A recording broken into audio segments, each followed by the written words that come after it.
Chapter 41. A look of confusion washed over Shirou's face as he couldn't help but ask, "Auntie, are you sure you have the right person?" "I apologize. I made a mistake." Artoria's eyes dulled as she apologized. She realized that this was not her Camelot, but rather the modern era more than 2,500 years later. The wise princess had long since disappeared. Shirou walked away, still confused. He had thought that his identity had been uncovered, and he had double-checked the sun to confirm that it was daylight. "What's the matter, Saber?" Irisviel approached and inquired. "Nothing. I just thought I recognized someone," Artoria replied, with a solemn expression.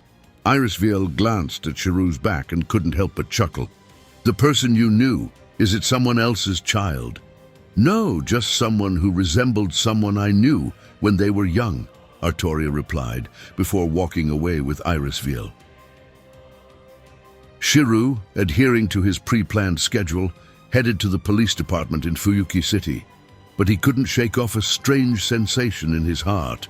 He shook his head, trying not to dwell on these random thoughts, and instead focused on the Holy Grail War and his survival.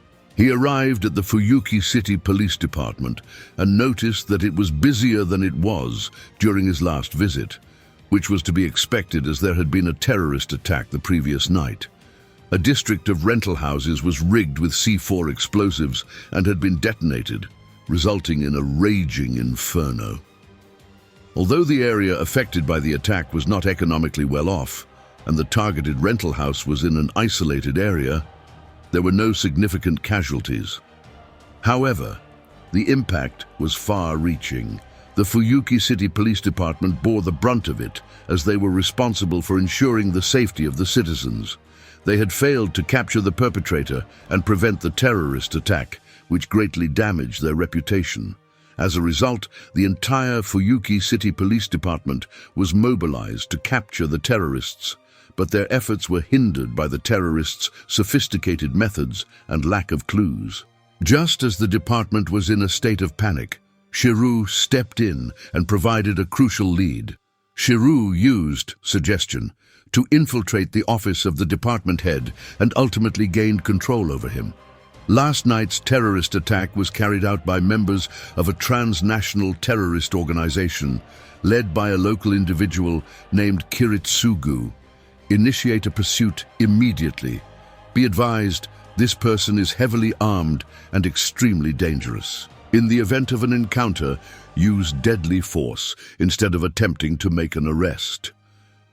Kiritsugu had nearly killed him the previous night, so as a form of reciprocation, Shirou used suggestion to reveal Kiritsugu's characteristics and draw a detailed image of him. With this information, the department head, under the influence of suggestion, issued an order for a reward and wanted notice of Kiritsugu's capture. However, the order to use deadly force may not be practical, as an official organization must follow proper procedures to avoid illegal action and disorder. Under the influence of suggestion, the department head obtained information about Kiritsugu, becoming extremely angry and demanding answers from his department. Contact them all. How could they let a dangerous criminal bring weapons into the country? What are they doing? Suggestion is similar to hypnosis. It can influence the surface consciousness, but cannot change the subconscious and personality. The department head's reaction was entirely his own nature. In order to avoid exposure, Shirou only used suggestion to control the department head and issued orders through him instead of trying to hypnotize the entire police department. Nobody would have thought that a modern traitor would appear in the midst of the conservative Magi community, and the first one to be attacked by this modern traitor was Kiritsugu, known as a Magus killer. Shirou had specific reasons for choosing Kiritsugu as his first target. Firstly, Kiritsugu had attacked him the previous night, nearly killing him, which gave Shirou a personal stake in his capture. Using personal anger and a sense of self-preservation as motivation, the suggestion issued is less likely to be rejected by the brain and subconscious. Secondly, Kiritsugu's modern thinking and methods make him particularly dangerous to Shirou, and he also has a personal vendetta against him, as Artoria has sworn to kill him. For these reasons, it makes sense for Kiritsugu to be eliminated first. As for the chances of the police capturing Kiritsugu, it is highly unlikely, but the bounty and wanted notice issued by the department can make it difficult for him to hide.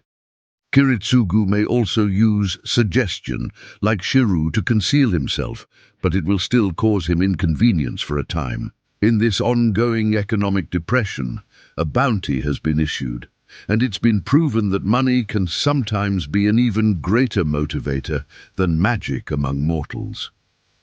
This is especially true when it comes to significant high-stakes matters, such as obtaining clearance for a potentially dangerous element to pass through the country, which is a prime example of the true functioning of a nation's machinery. When Skaithak brought the topic to his attention, Shirou's initial impulse was to head to the American military base in Okinawa and look for missiles that he could launch at the Tosaka household. However, upon further reflection, he realized that the world of fate, with its many secrets and mysteries, would likely have countermeasures in place to prevent such actions from the scientific world.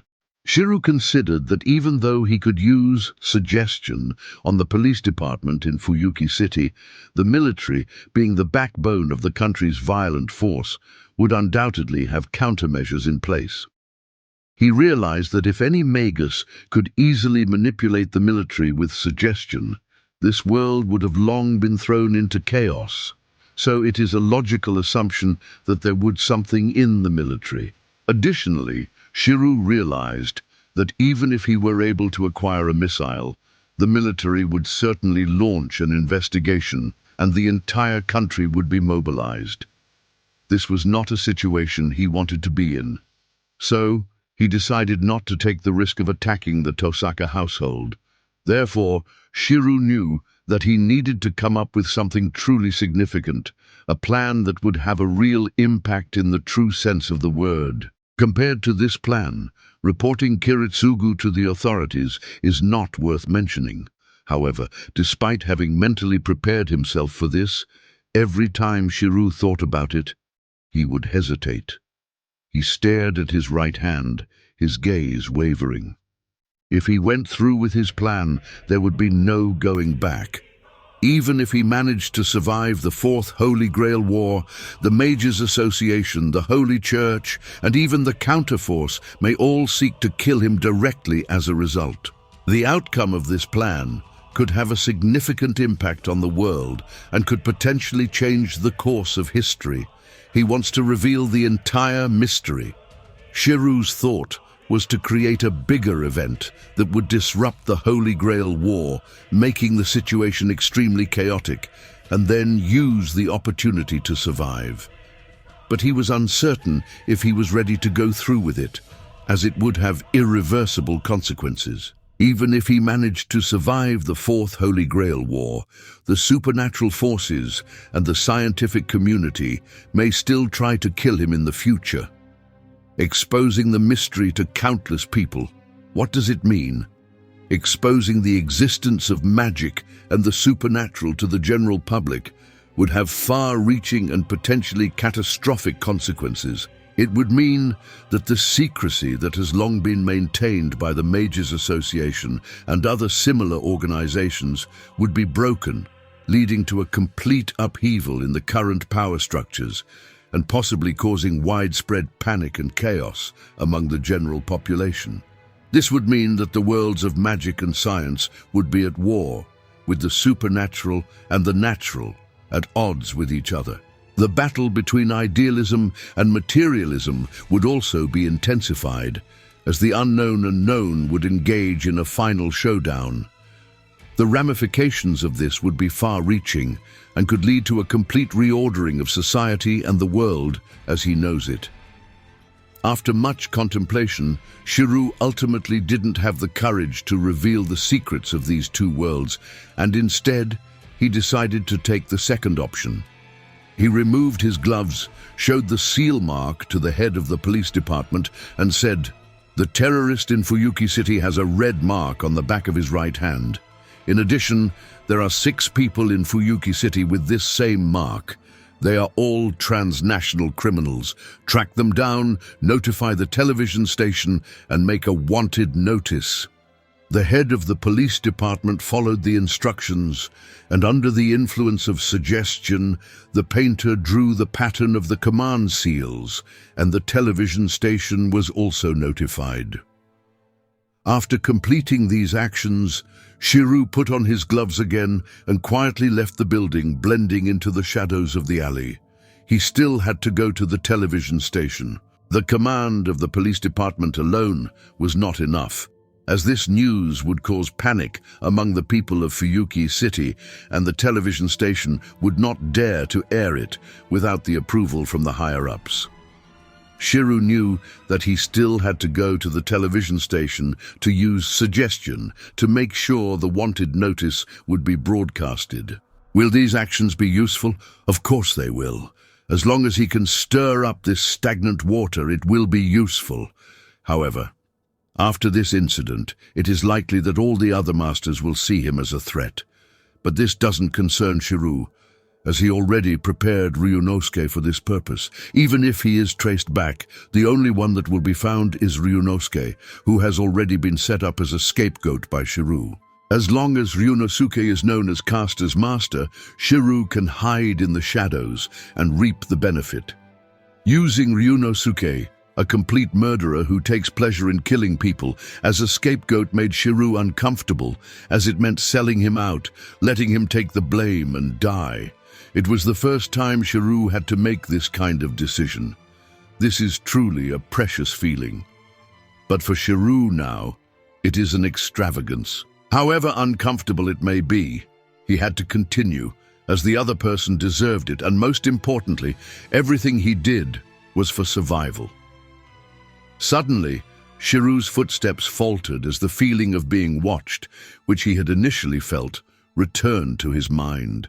Glancing around, he spotted Gilgamesh, dressed casually, curiously observing him from a nearby street. Was he seen? Had he been discovered? Shirou was unsure of how to handle this situation. Gilgamesh had been aware of his true identity from the start, treating him as a source of amusement. He never knew what went on in Gilgamesh's mind. Sighing inwardly, Shirou could only feign ignorance and make his exit. Gilgamesh let out a haughty snort. "You've grown rather quickly. I had thought I would have to give you a test tonight, but it seems unnecessary. Your courage has been awakened, and so does your wisdom. You're only missing bravery. Very well, it is time for it to arrive." Gilgamesh turned his head. His blood-red eyes looked in the direction of Ryudu Temple. "Burn! Burn! Burn to your heart's content. I wonder what kind of mongrel will you burn into in the end?" He wore a smile, a complex one that conveyed a mix of emotions. It was merciful and cruel, evil and good, tolerant and domineering, joyful and sad. This blend of meanings instilled a feeling of creepy horror in those who saw it.